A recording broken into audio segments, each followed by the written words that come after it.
So good morning, everyone. I'm Michael Pollack, Head of Content here at CreditorWatch, and I'm very pleased to welcome you to today's webinar, Trading Terms and Debt Recovery in a COVID World. So just before we get started, just a bit of background on CreditorWatch. I'm sure most of you are familiar what we do here, but for our newbies, we'll just give you some background on our product suite. We're Australia's leading commercial credit reporting agency with a comprehensive suite of risk management tools, from customer onboarding to credit reports and risk ratings, monitoring and alerts, portfolio analysis and debt recovery tools, and integration with Xero and MYOB accounting systems. Since we were established in 2010, CreditorWatch now has more than 55,000 customers, with around 1.5 million companies being monitored. Through our integrations with MYOB and Xero, we've collected more than 10 million trade lines. So on to today's webinar.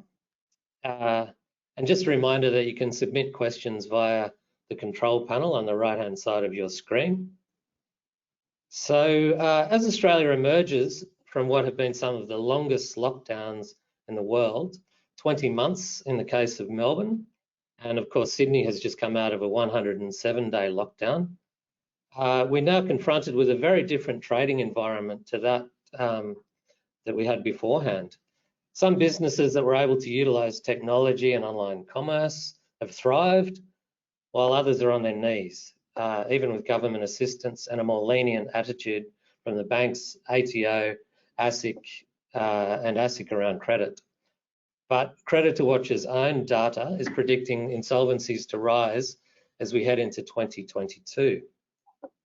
So with this in mind, it's perhaps more important than ever that business owners have a robust due diligence process, and that is supported by proper documentation. Which leads me to our three guests for today's webinar. Prue Greenfield, Kelly Dickson, Nathanael Kitingan are principal lawyers at the national law firm Macpherson Kelly, and are all experts in the areas of trading documentation, setting up trading relationships and insolvency law, among many others. And so they're all very well qualified to be speaking to you today. Their firm, Macpherson Kelly, has offices in Melbourne, Dandenong, Sydney and Brisbane, and practices in commercial, employment, safety and migration, litigation and dispute resolution, property and construction, as well as private clients. So welcome Prue, Kelly and Nat. I'll now hand over to Prue, who's going to take us through the structure of the webinar today and kick things off. Over to you, Prue. Thank you, Michael. I was going to say good afternoon, but it's good morning, ladies and gentlemen. Thank you for joining us today. We really look forward to discussing the importance of your trading terms, particularly in this COVID environment, and the predicted wave of insolvencies that we keep hearing about, but we think it's expected late this year, probably more so next year. We're wanting this to be a practical and interactive seminar where you can feel free to ask questions via the control panel, as Michael said, and we'll do our best to answer them either throughout or at the end of the presentation. This seminar, we would like to provide useful tips for you to strengthen your trading relationships and make sure you have adequate protection. We'll start off with looking at an overview of what we're going to discuss today. And what we will be talking about is the importance of trading documents, which are the backbone of your business relationship, and they confirm the legal rights and obligations of the parties. There's all sorts of different documents depending on your relationship. A lot of customers, obviously, or businesses that are on the call will be looking at their credit applications, but there can be many other documents as well, like supplier agreements, distribution agreements, and related security documents. And it's really important to have these documents because otherwise you can be left exposed and without the ability to recover the amounts owing to your business. There's different types of documents which we will be looking at today. Really one of the most important documents is your actual terms and conditions. which sets out the agreement between the parties and the actions and expectations on each party. Sometimes there might be the other party's terms and conditions. There will be credit applications in some instances, which we will go through and which we would recommend, because that gives you a lot more information about the customer that you're dealing with. We'll also look at guarantees, which we also highly recommend because that's that added level of security. There will be additional security documents, and we'll look at things such as the PPSR and other securities. There will be warranties contained within your terms and conditions. And as I said, there can be supplier agreements, distribution agreements, and sometimes confidentiality deeds.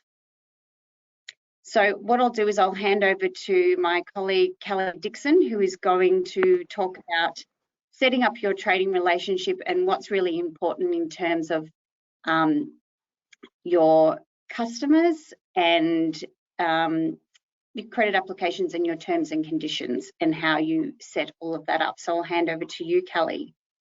Thank you, Prue, and hello everyone. It's really great to join you from wherever you are at the moment. Prue was just speaking through the importance of your trading documents, and that's really what we're focusing on today, particularly as Michael was saying, you know, who would have thought that after all of these years, all these months, that we would still have these COVID effects. And even though businesses are now starting to get back to normal, we are back in the office as well. It still is the case that these effects from COVID and other types of commercial issues, which I'll touch on briefly for you as well, they are going to have ongoing impacts.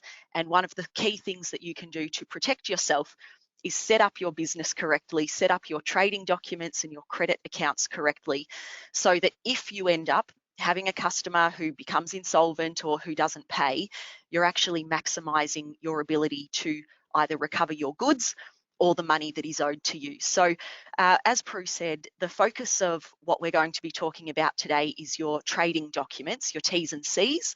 But as you can see on the slide here in front of you, there are lots of other types of trading documents that you shouldn't forget about when you're setting up your various relationships. And it may be that some of you do have formal distribution agreements or supply agreements that are in place, not just a set of T's and C's, but that will be the focus that we have today. So as we move on to the next slide, I'd like to just briefly speak about setting up your trading relationship and a couple of the really key things that you need to think about right up front when you're starting out in that relationship with a new customer. So one of the first things that you need to think about is who actually is your customer.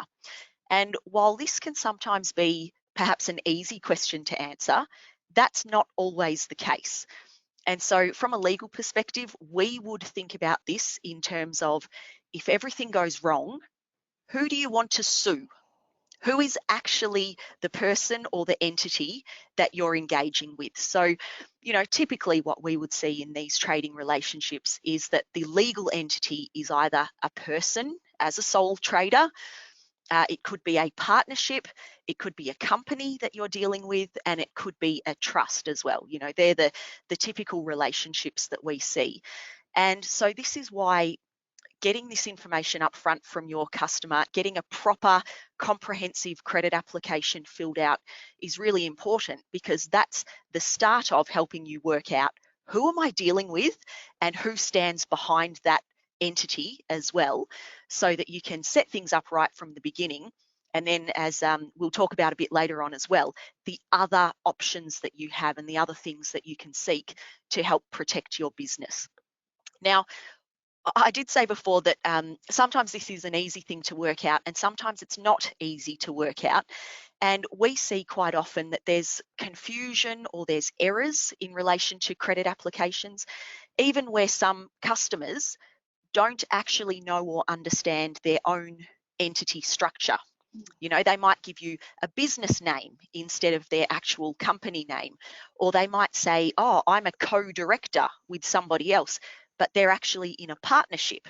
And these are all very, very different things. So that's why having a good credit application, using the portals for CreditorWatch like Apply Easy can help you actually get this information right at the very beginning, so that if something goes wrong down the track, you've got a good foundation to start with.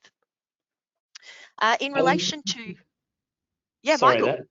with a question there. So, you know, we're seeing many businesses operating through trusts these days. I'm sure many people would be interested to know how business owners can actually see behind a trust deed and who they're actually trading with. Yeah, and that's an important distinction actually, because a trust is not an entity in and of itself.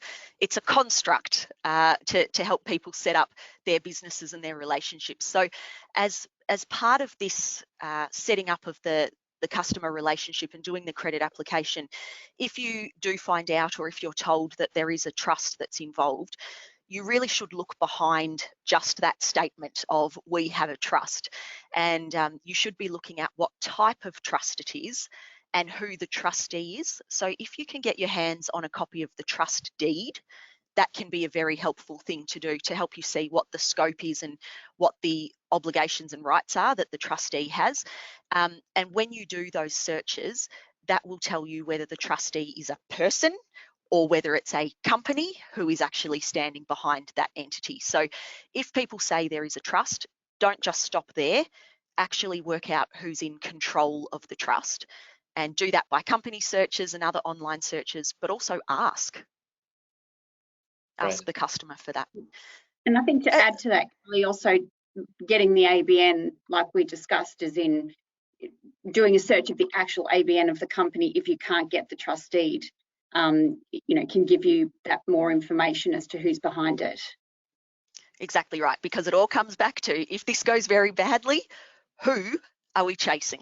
And that's, you know, it might sound a little bit defeatist, but that's the way that we look at it in terms of, right, who have we got that we can chase for these things? So when you're doing your credit application as well, there's a range of different searches you can do, and you know, some businesses will do not much at all, and others will have a lot more of a comprehensive credit application process. But part of that due diligence will be checking the legal entity, the names, checking the ABNs and ACNs are correct, and CreditorWatch in that space is actually really helpful because it automates a lot of that for you, so that you're not the one having to do those searches. But also doing some credit checks, talking to trade referees as well. They are all ways that you can help work out whether this is likely to be a good customer for you or not, and then the risk that you're prepared to take in relation to what you're going to extend to them as well. I wanted to give you just something, this sticks in my mind all the time, and I hope that you can see this here on my screen, but I wanted to quickly touch on readability of documents. Now, I'm not intending that you can actually really read this, but this is a set of T's and C's that I did review many, many years ago, and that's just a solid page of text, really difficult to read. So one of the key things is to make sure that your terms are easy to read, that there's white space, that they're nicely set out, and all of those things as well, because that will help with your enforceability of your terms and your customers being able to understand them too. In relation to terms and conditions, I wanted to just quickly touch on a few other points. Our focus today is on terms and conditions, but there are other requirements in relation to terms as well, and they are the unfair terms in standard form consumer and business contracts. There's also the PPS regime as well, and you will be stuck here on this call with us for hours if we launch into PPS, but it's a really, really critical part of your terms and conditions. And so as part of having your actual documentation, your credit application, your terms and conditions, the other documents that you have, you also do need to do your PPS registrations if you're taking advantage of that regime. Now, there's two really key parts there. One is that you need to have the written terms and conditions in your contract or in your trading documents, and then you also have to do your PPS registration as well and make sure that you're uploading a valid registration in time. So you've got to have those two elements sitting alongside your terms and conditions. One of the other things I wanted to mention in relation to your terms is to do with timing as well. And it's almost like a bit of a game of tennis. You know, you put out your terms and conditions to your customer, but if they respond with an order with their terms and conditions, they've had the last lob in, they've had the last shot, and their terms will be the ones that apply. So you've got to really be vigilant with these types of things, that if a customer sends back your terms and conditions with parts crossed out, or if they send back their trading terms, you need to go back and say, no, no, no, this order is being confirmed on our terms and conditions. So you've got to get that last lob in to make sure that yours are the T's and C's that apply. Now, on this screen here that you can see in front of you, there's some key terms in relation to your terms and conditions. There's a few that are listed here, and I think that there might be some more on the next screen for you as well. I'm not going to go through what all of these terms and conditions are, but here's just the concepts of what we would typically expect to see in your terms and conditions. And so when you're going through the terms that you've got, just check that they're fulsome enough to cover these types of things. As I said at the beginning, my approach for this is you want to be dealing with the what if. So what if something goes wrong in the trading relationship? Do my terms cover what's going to happen in that particular situation? So there's a few key comments that I want to make, particularly in relation to retention of title. There's a lot of confusion out in businesses about retention of title and PPS. And some people think that PPS overrides retention of title or vice versa. You need both of them in your terms. You want to retain title in your goods so that you can then take advantage of the PPS regime, but they need to exist there together. So one doesn't cancel out the other. And particularly when we're talking about COVID and the challenges that we've seen businesses facing recently, what I would really encourage you to do is think about your terms and conditions in the context of your own business, insofar as what are some of the key things we've been seeing? Massive shipping delays. So what do your terms say about delivery dates and any delays that might happen with delivery? We've also seen, particularly in the construction industry, the price of steel and other commodities have absolutely skyrocketed. So what do your terms say about whether you are locked in to particular pricing, or whether you can impose pricing changes or variations to the agreement and those sorts of things? So that's a few particular key issues there that you should take a look at. Others, of course, are in relation to liability and indemnity. Who's responsible for what in relation to your supply relationship? And another one, there might be some more on the next screen if we keep going through perhaps, but force majeure is one that I'd really like you, oh no, not on there. Force majeure in your T's and C's is something that I'd like you to think about. You know, force majeure used to be something that was in people's terms as a bit of a throwaway. And then all of a sudden we had a pandemic and things were getting cancelled and prices were changing and there was just absolute chaos. And so dealing with force majeure is actually something that you really need to pay attention to in your terms and conditions these days to make sure that it protects you. And, you know, who would have thought that that would have been one of the things that COVID brought out for us? Nat, what Kelly, have you got to say in relation to that? Sorry. Comment on force majeure? No? No, you just touched on PPSR earlier, and I just wanted to come back to that because that's a pretty common. We get asked a lot of questions about PPSR from our customers at CreditorWatch. So it's a pretty important issue, and it's obviously an area that a lot of business owners have some difficulty with. Could you just talk a bit more about the importance of timeliness with PPSR registrations and the implications of getting those wrong? Yeah. So the short answer is that the timeliness for PPS registrations is absolutely critical. The PPS regime, some may think that it's quite onerous and probably quite draconian in relation to the timing obligations and some of the other obligations that apply. But the PPS registration that you do is all about timing and the accuracy of what you put up onto the register as well. So depending on the type of PPS registration that you're claiming in relation to your goods, there are different timeframes that apply. but particularly when you are supplying inventory to one of your customers, you need to do your PPS registration before those goods leave your possession, before they enter the possession of the customer. So I would very strongly recommend to businesses that you do your PPS registrations right up front as part of setting up your credit application and as part of setting up your trading relationship with the customer, because it can be that you miss a date and your interest is invalid, or your interest is frog leaped over by somebody else's interest as well. So the other part of PPS registrations too, as I mentioned, is about the accuracy of the data that is being uploaded to the PPS register. And so that's why, people can do PPS registrations by themselves, but there is no flashing light on the PPS register that says you've entered something incorrectly.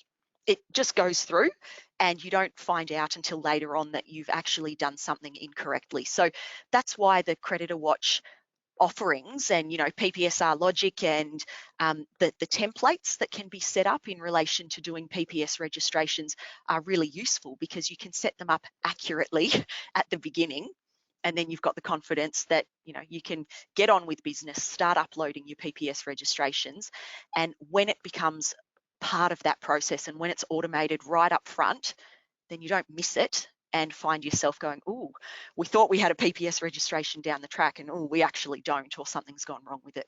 So, the PPS regime, as I said, we could talk about it for hours and hours, you lucky things, but it is really critical. And I would say to businesses that if you've got the opportunity to take advantage of the PPS regime, do it, because it's designed to protect your business. It's designed to help you with debt recovery.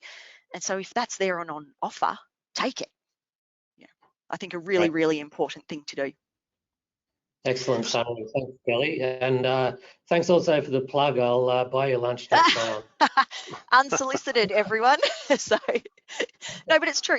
We've got a fair bit to do with CreditorWatch, and I deal with a lot of clients who say, oh, PPS, I don't really know what it's about. I don't know how to use it. The terminology is quite foreign to some people.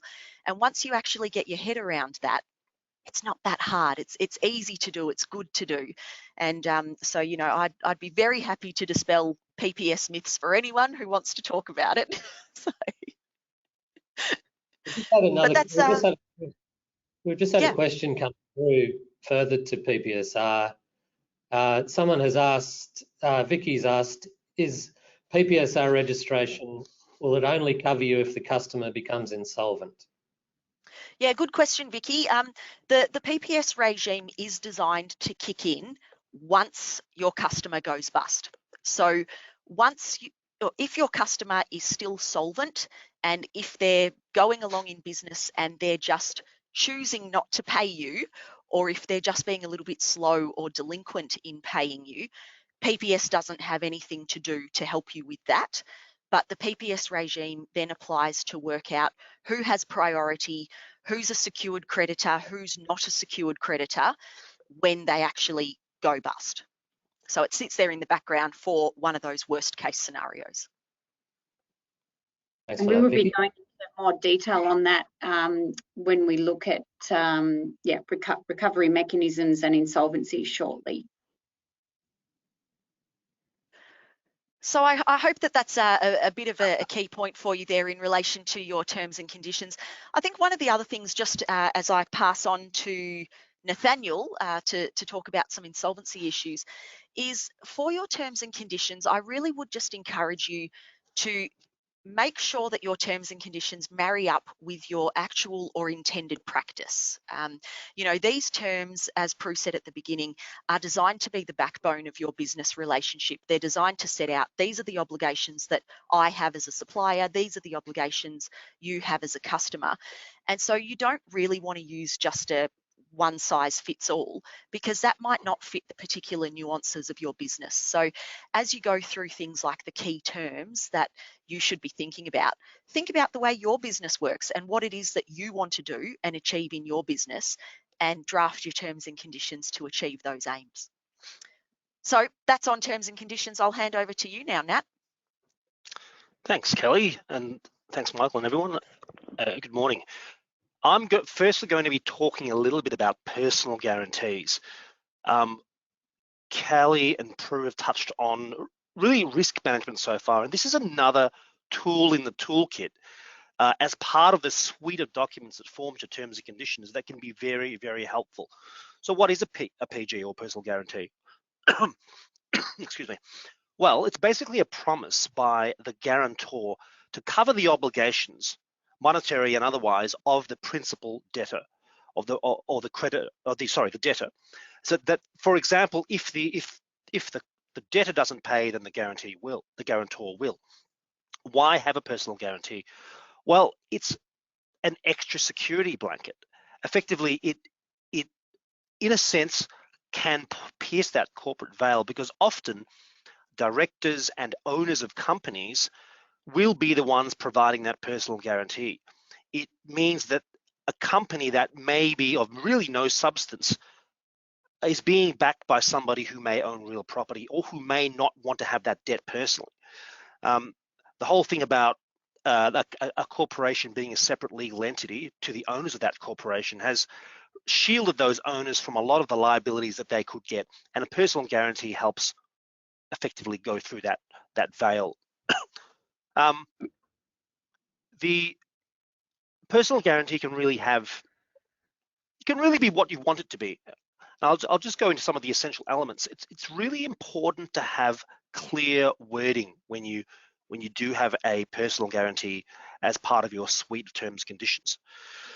The words guarantees can, for example, can limit the obligations of a guarantor. They can limit the timing or notice period, or it can be a guarantee and indemnity. There's a whole lot of elements that a personal guarantee can introduce, or obligations that it can introduce on that person. So it's important that it's very clear and clearly set out. Really, it's just a contract. It's a contract, and so contracts have to be clear, and it has to have all the requirements of what a contract would have. One thing, though, that a guarantee can't be, unlike a verbal contract, it can't be verbal. It has to be in writing. And so otherwise, it's just simply an unenforceable promise to pay.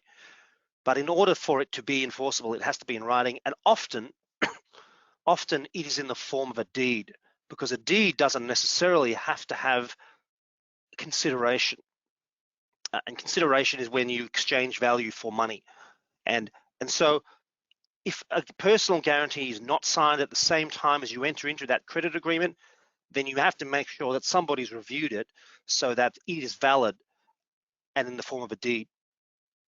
But that's also why you really need to make sure that personal guarantees are properly executed so that they're signed. There have been cases where courts have upheld personal guarantees in writing that weren't necessarily signed, but it's a lot easier and simpler if you've got the person guaranteeing it to execute it and sign it properly. So that's why when you look at some terms and conditions, there's usually two separate signing panels, one for the actual terms of the company agreeing to pay on credit, and then secondly for the guarantor to sign the guarantee. They may be the same person who signs, but make sure they sign separately so that the actual guarantee is properly enforceable. Jump in, Michael. Sorry. Just from getting back to the starting point, I mean, I'm sure many people out there are wondering when it's actually appropriate to seek a personal guarantee in the first place. Very good question. Well, I think as a general statement, I would say it's always useful to have a personal guarantee, no matter what industry you're in, because if you're supplying anything on credit, it takes away, or it adds an extra layer of security, if you like.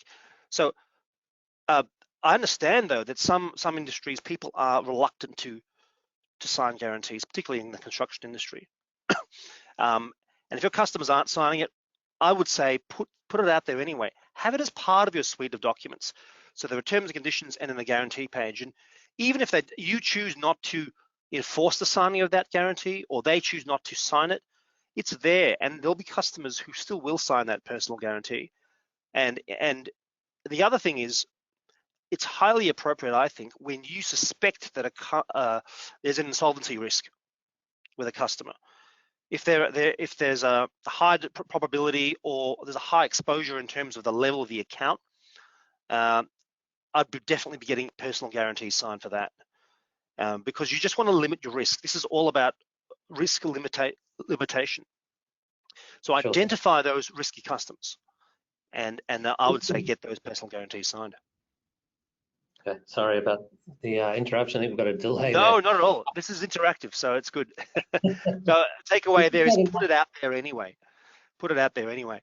And on that note, there is I've had clients come to me and say, oh, look, is this a director's guarantee or a personal guarantee?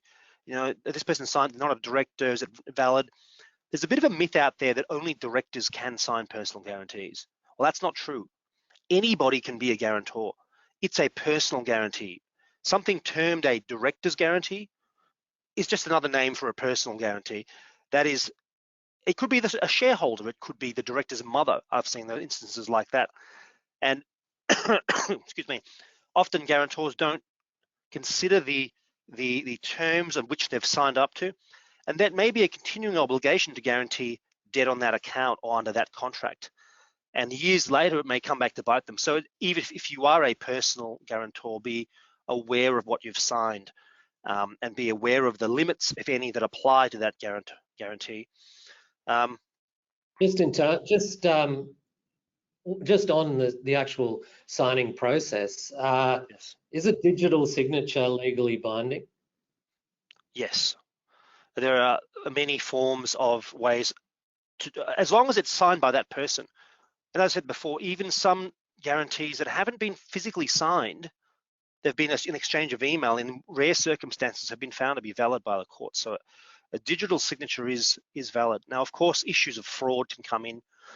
That we won't talk about that today. If somebody else has signed purporting to be that person, then of course that guarantee is invalid. I had a case once in which we went all the way to get signature experts to determine who'd signed the guarantee for the company.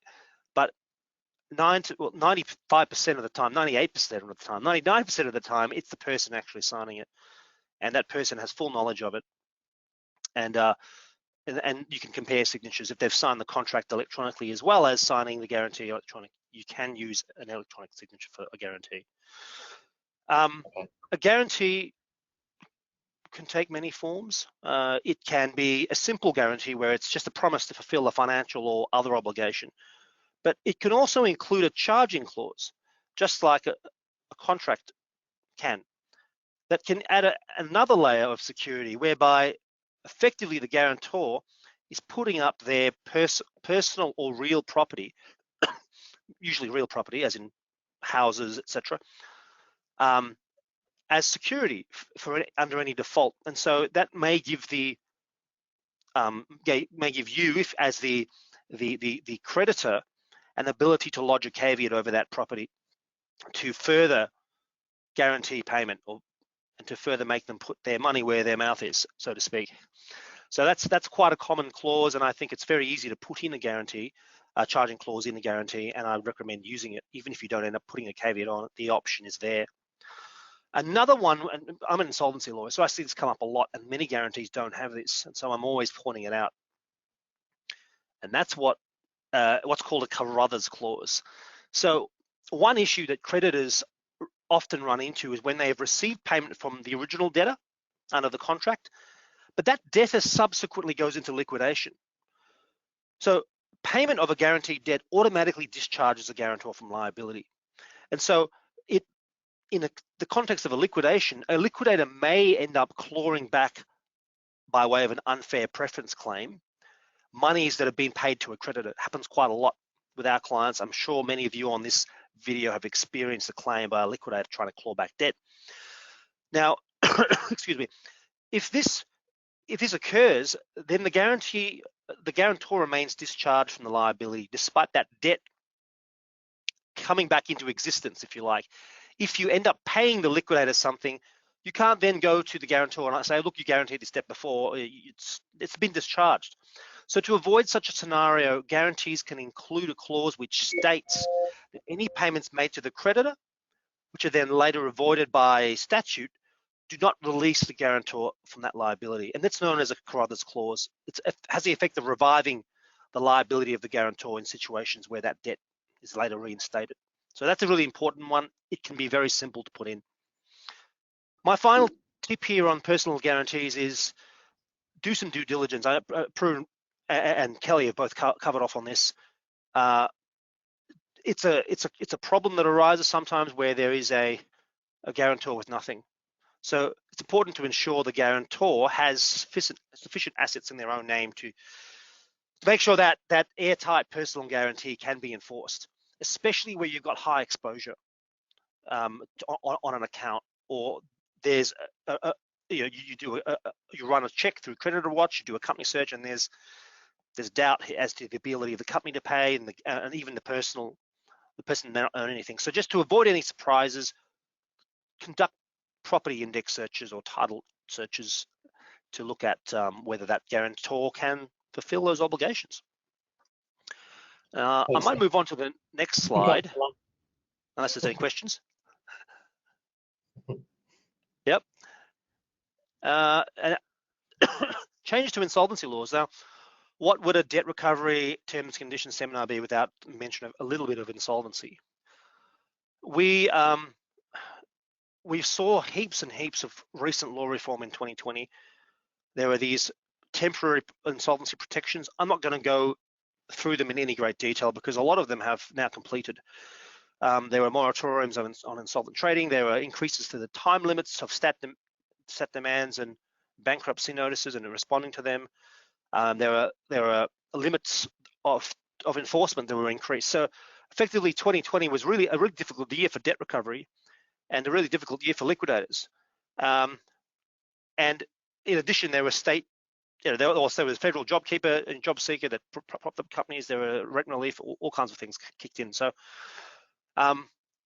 throughout that, and at the end of 2020, we saw some permanent changes to the insolvency laws with the small business restructuring regime being introduced, which was really what they call the debtor in possession model for small businesses with debts totaling under $1 million, where they could sort of restructure and keep control of the company with an insolvency practitioner advising them. Effectively like a voluntary administration light, if you want to call it that. The government expected a huge take-up of this regime, but it really hasn't seen that at all. The insolvency industry is dead quiet. We're looking at probably 4,500 less insolvencies this time than we would expect pre-COVID over the last 12 to 18 months. So it's really, really quiet for insolvency practitioners at the moment. And we were predicting the boom that would come in earlier this year when these changes, the temporary changes, stopped. I was always saying it won't be until about July this year, but it's been very quiet. Now, why has that been? Well, it's to do with two reasons. Number one, of course, was the flow-on effect of a lot of the government subsidies that helped companies stave it off, and some were successful, one might say. But the two main reasons are enforcement by the ATO has been near zero levels, and only recently, in the last couple of weeks, we've had some murmurs about proper announcements by the ATO about proper enforcement of tax debt.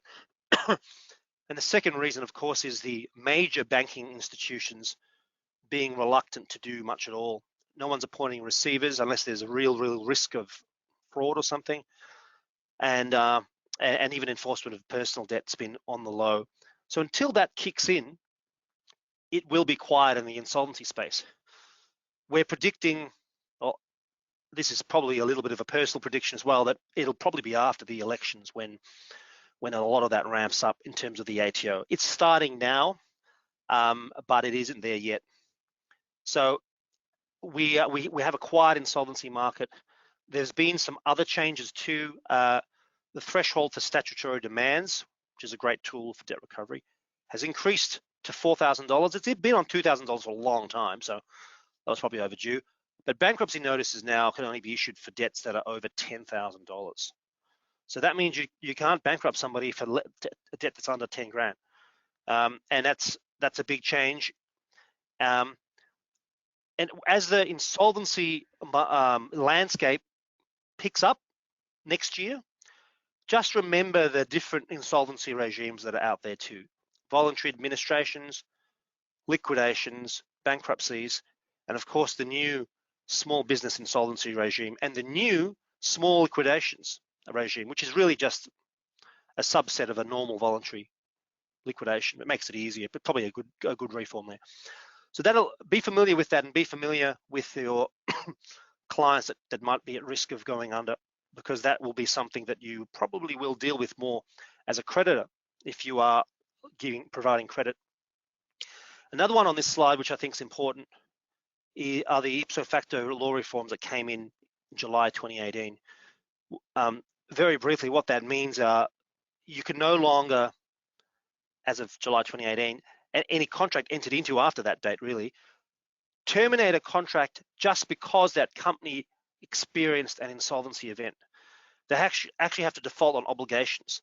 Now that applies to only certain forms of insolvency, so voluntary administrations, receiverships, and liquidations that follow a voluntary administration. So just a court-ordered liquidation doesn't apply, but you could just be aware that you cannot terminate your supply contract just because they've gone into VA, because you could then be in breach of that contract yourself, because effectively you get advice prior to exercising that termination right, even if your contract says you can. So just remember that. And it doesn't mean, as I said before, you can't terminate because they've stopped paying. You can. That's because they've defaulted on another obligation, but not just because they've gone into insolvency. Okay. Yeah. Now, we've just had an interesting question come in here from Melissa, getting back to personal guarantees. She asks, if a guarantee is provided by someone other than a director, what details, aside from the full name and signature, should you request to help identify the guarantor down the track? Very good practical question, Melissa. Definitely get their address, and it might be useful to understand why they're guaranteeing it as well, because like you say, it's quite common for directors and shareholders to do it, but not so common for an unrelated person to do it, even though they're technically liable for it.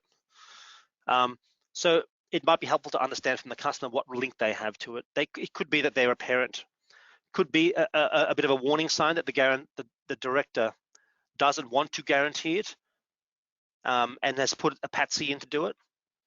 And that might mean that they intend to default, for example. So definitely get the address, find out. It doesn't have to be on the form, but you could just find out anecdotally what position they hold. It might be that on the form it says capacity or position, and they might be a senior staff member. Maybe they're going to be purchasing the business off the director at some point, and that's why they're agreeing to do it. Maybe they don't know what they're doing and the director's making them sign everything. But that's probably a good thing to find out, because it is unusual. Right. Okay. I hope that helps. Okay, we'll just move on to the next slide now.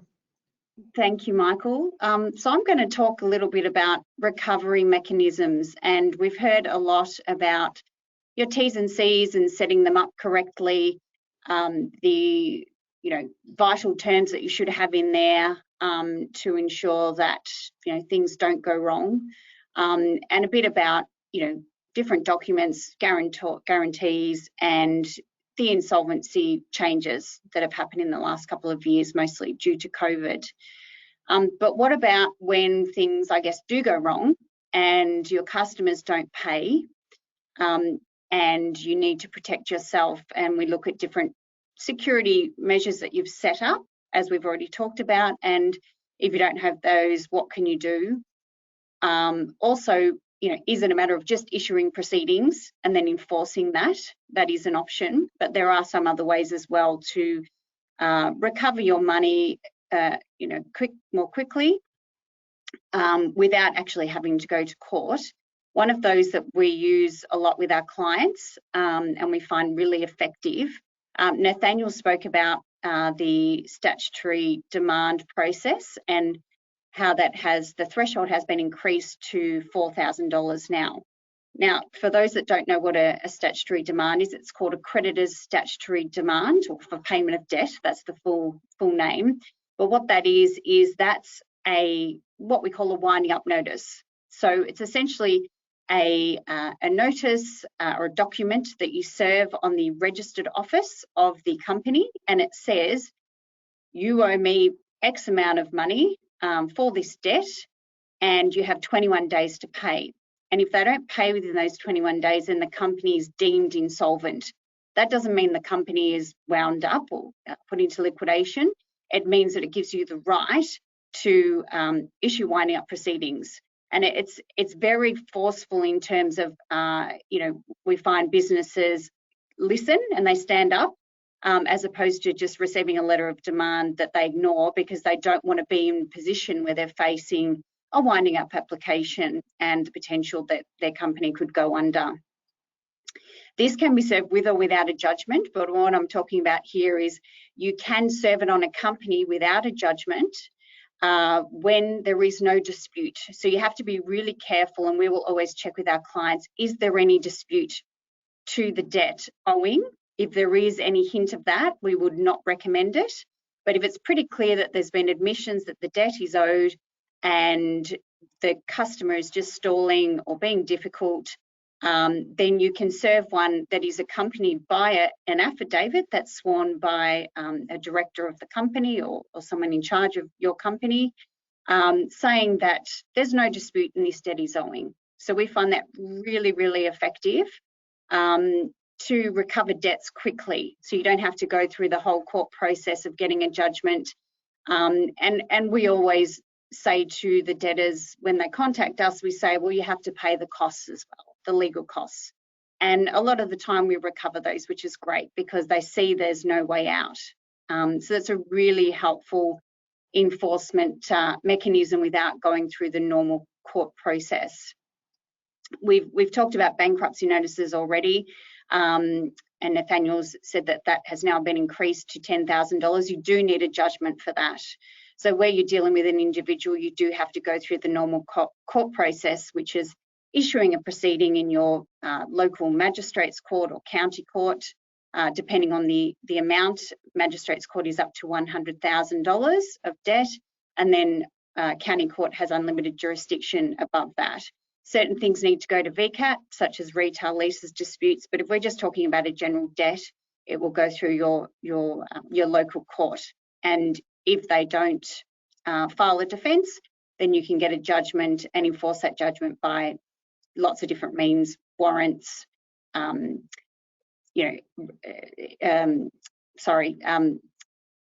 bankruptcy notices, stat demands if there is a dispute, and also you can garnishee wages as well. So if someone's working, in Victoria, you can garnishee up to 20% of their salary. So that's it's if they don't lodge a defence, then you can actually enforce the debt that way.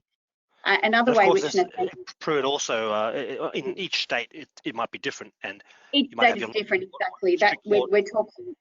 Yes, about Victoria, and I understand there may be some businesses on the line from New South Wales. So there's different things in different states, obviously, and we can answer questions about that depending on the relevant state if there's any questions. Nathaniel spoke about caveats as well, and he spoke about having that charging clause in your terms and conditions as well as your guarantees. And that's really helpful because you can either lodge a caveat at the outset, or you can have that charging clause sitting there to lodge a caveat in the event of a default, to say, okay, I'm going to protect myself now because they haven't paid. And a lot of businesses will be upset at that because if they're trying to refinance or whatever, it affects their dealings in their normal day-to-day business, a caveat can be really frustrating for them. It's a notification on the title that you have an interest in the property because they've given you a charge over that. It doesn't give you the right to sell the property like a mortgage does, but it certainly makes a difference in terms of if they ever sell it, they can't sell the property without paying out your caveat, and they'll try and negotiate usually to pay you out to have the caveat released. If you actually want to sell the property with a caveat, then there's a different process which is called a warrant of seizure and sale, which goes through the Supreme Court, but you have to have a judgment for that. So that's something you can do without a caveat as well, if there is property involved. The other thing is I'll just touch on briefly, is the Security of Payments Act, which is relevant to the construction industry. And I know that there's a lot of CreditorWatch clients that are in that building and construction space. And it's different in every state. So it's not a matter of sort of giving, saying this is exactly how the process is. It is different in every state. And there's two really key things, is having the appropriate wording on your invoices, that this is a payment claim, pursuant to the Security of Payments Act, etc. It needs to be, very specific. So you need to obviously get advice on what the wording should be. And then it's acting in a timely manner so that you're complying with the relevant act in each state. Because if you miss the dates, then it's too late and you have to go through the normal processes. Whereas if you comply with the dates under the Act, you can then, it's a quick way, similar to a statutory demand, but very different at the same time. But you don't need to go through the courts. You can try and get payment of the amounts owed to you by following the processes under the Act. And then if there's a dispute, it can go to what's called adjudication, and you avoid having to go through the court process. So that's something that's a whole nother topic altogether. There's lots of different topics that have come up today that we can talk more about. But these are just a couple of ways to, when things go wrong, how can we deal with this? How can we best protect ourselves? And the last matter, we are going to give some practical tips to finish, but the last matter we're just going to touch on, because I know it's really a question that everyone asks all the time in terms of PPS and insolvency, and how does that work exactly? And I'm going to hand over Nathanael to explain that, but it's essentially elevating you to a secured creditor in a way, which helps in the insolvency space. So I'll just hand over to Nathanael to explain that in a little more detail. And I know we're running short of time. We're running out of time, I think. So I want to be very quick on this. Effectively, you do know that in the event of insolvency, PPS registration can help you perhaps recover your goods under a retention of title clause. But in addition to that, if there is an unfair preference claim that is lodged against you as a creditor who's received money, it's fundamental to an unfair preference claim that it can only be issued against unsecured debts. A registration on the PPSA and its appropriate PPSR, and appropriate terms that elevate you to a secured creditor position could protect you from a preference claim. And I've done that before in many cases. So it's worth knowing that as well, that it could save you from a preference claim as well. It could. Right. Thank you, Nathan. Don't forget timeliness as well, as we mentioned earlier, of course. Yes. Okay, Kelly's going to finish up for us with a few practical tips. That's exactly it. As we just finish off with our timing here today, just a few things for you to think about as you go back and look at your own terms and conditions and start to consider the processes that you have in place for setting up your trading arrangements. Now, this sounds like a really boring lawyer type thing to say, but confirm your arrangements in writing. Use formal trading documents that actually contemplate and allocate risk and responsibility, because when it's written down and when it's clear and when it's been agreed, in the event of a dispute, there's not too far that the other party can go. Where it's more unclear or where it's been a bit of a handshake arrangement, there's a lot more opportunity for dispute and for disagreement about what the actual terms of your agreement are. So do it black and white, make sure it's written down, and then it's easier often to enforce because it's like, well, here it is, it's been written down. And as I said at the beginning, we work in the what if space. So if you're in your particular business, there are some really key issues that would be devastating for your business if they were to occur. Think about that what if and include them in your T's and C's. What if a customer doesn't pay? What if something else goes wrong? And deal with all of those. particularly in relation to handshake agreements. Oh, we hear about this so many times. From a PPS perspective, handshake deals are not sufficient. You have to have written terms and conditions that capture all the elements for your PPS registration. So not enough just to say, oh yeah, this is a mate of mine, or I don't want to offend them by giving them some formal documentation. All of that does you absolutely no favours when you're trying to recover debts at the other end when things have gone badly. Another thing is your terms and conditions need to be a collaborative approach. And, that's right through from the company checks or the individual searches that get done, the credit checks, through to the way that you then enforce.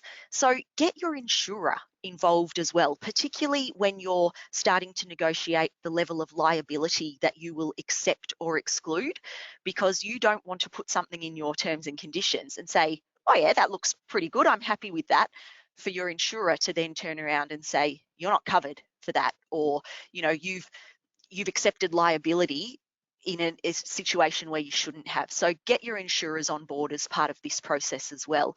And the advice and assistance you can get is from a whole range of people, from lawyers, from consultants, from vendors like CreditorWatch, chambers of commerce, all sorts of people can help you set this up and do it well.